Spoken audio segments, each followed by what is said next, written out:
I recommend Sutera to not only growers and colleagues here in the Central Valley of California, but to other growers across the world. They offer top quality products to help you grow and sustain a healthy crop.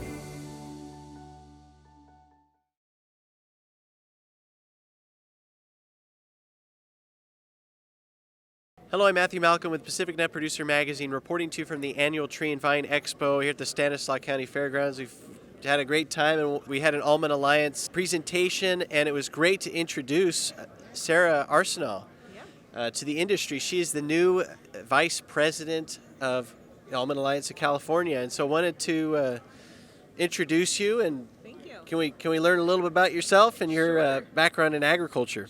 Sure. Happy to. Well, thank you so much. Really a pleasure to be here today, and so excited to be joining such a great industry. As mentioned, I am the new Vice President for the Almond Alliance. My background is in ag policy for a state association for a couple years, also in the ag realm, and then prior to that, spent a handful of years in Washington, D.C., representing state departments of agriculture at the federal level, and spent some time on Capitol Hill as well. So happy to be here, really excited, and really excited to talk about what we have coming up.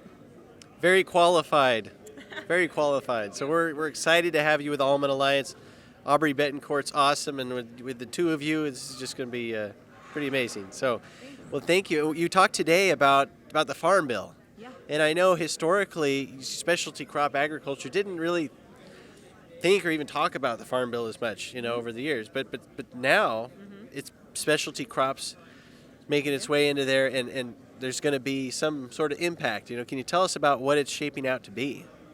Yeah, absolutely. Great question. And you're certainly right. I think that now more than ever, we're seeing specialty crops be more of a part of the Farm Bill. It's typically your traditional row crops, but we're looking to see how we can expand specialty crop usage of the Farm Bill. There's a couple discussions going on right now and what that might look like. There's been huge discussions around disaster aid and the expansion of crop insurance for specialty crops, also around doubling funding for some trade promotion programs like Market Access Program or MAP, and FMD, Foreign Market Development Program, which is heavily utilized by a lot of the specialty crops here in California. As we all know, nutrition is a big part of the Farm Bill. Around 80% of the funding in Farm Bill goes towards nutrition. And so we are trying to figure out how we can ensure that specialty crops are a part of that, all of those programs, and specifically see how we can outline almonds to be kind of taking shape in those conversations. So as far as timeline goes, I think that's a little uncertain right now, but priorities have certainly been being developed by the ag industry over the last couple years.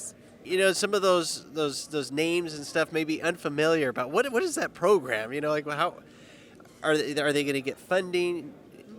Potentially, what can you give us an example?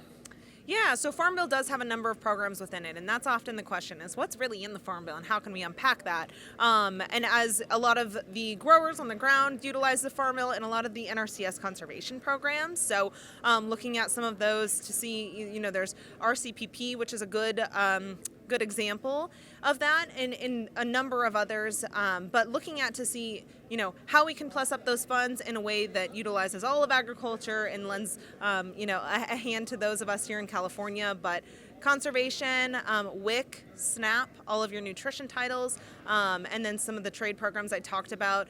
And I do want to point out, too, in the nutrition lens, there is the potential, and like I said earlier, not a whole lot has been shaped up through the Farm Bill right now, but there have been some marker bills set out, which just means that Congress has introduced their own bills that are hopefully going to be swept up into the broader Farm Bill package. One of those was introduced a while ago and was really focused around a permanent food box program for produce, vegetables, nuts, and specialty crop focus. So that is a priority that we could see the growers reaching throughout those nutrition funds if that were to happen, but we'll see what that looks like.